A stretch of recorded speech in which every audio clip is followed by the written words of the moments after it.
I'm going to be very honest, ladies and gentlemen. What I first say is I'm utterly ashamed of it. Utterly and completely and thoroughly ashamed. I'm ashamed that the name of Christ has ever been associated with a bomb or an AK-47 or a Molotov cocktail. So that's where I start. Shame. And Steven Weinberg, who won the Nobel Prize for Physics, said at that conference, perhaps the greatest contribution of science to this generation will be to get rid of religion. And then he said this, and anything we scientists can do to get rid of religion ought to be done. I find that quite chilling. It smacked of a totalitarian attitude. So that's really to explain to you in part the origin of what is called the new atheism. It's a reaction against the unacceptable face of violent religion. And it's claiming that science is the tool that's got to be used to abolish religion completely. Jesus was accused of the very thing that the new atheists now accuse Christianity of. I pointed that out to Christopher Hitchens, and I said, Christopher, I just don't understand you. And he said, why not? Well, I said, you see, you are accusing Christians of the same thing Christ was accused of, and he hadn't realized that. Now, the important thing for us to realize next is Pilate, who was a clever and powerful Roman soldier, was allergic to anybody claiming that they were a king and they were interested in a violent political overthrow of the Roman occupation.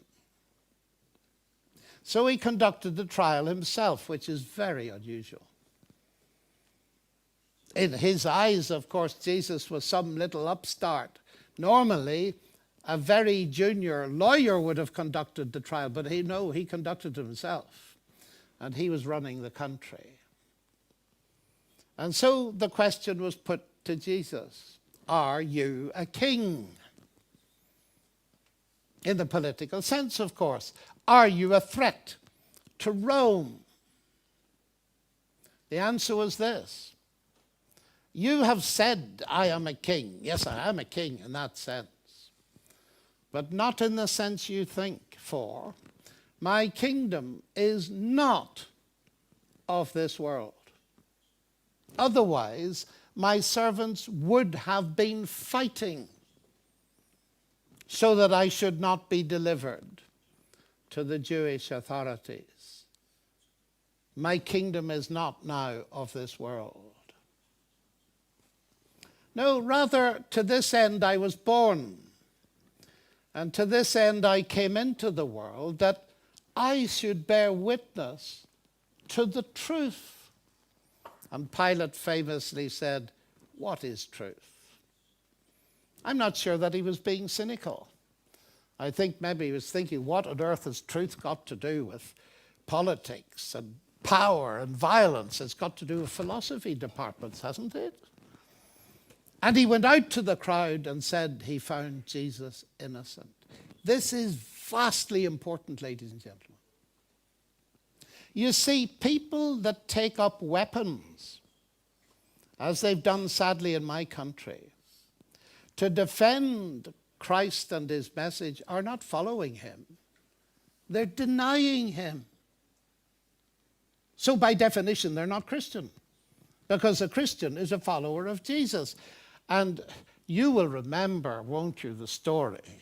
Perhaps you've never read it. It's a very interesting story. That when they came to arrest Jesus, a couple of the disciples had managed to find swords. They weren't very good at using them. So Peter took a terrific swipe with a sword, and he was trying to cut the head off a man, but he missed, and he cut his ear off. Do you remember that? Very interesting story. Now, I can't go into it now. You may want to ask me afterwards. I actually believe that Christ literally restored the ear. But you'd be very dull not to see the subtext. And it's this. If you use weapons to defend Christ, you will cut the ears off people in a very big way. See, many of my atheist friends, and I have many, and I have friends in other religions, many, but they won't listen to what I have to say about the Christian message. Why? Their ears are cut off because they've seen the violence that results from disobeying Christ. I can't make that point too strongly. What happened in Northern Ireland, the religious dimension, results from disobeying Christ's explicit command to put the sword away. My kingdom is not of this world, otherwise my servants would have been fighting.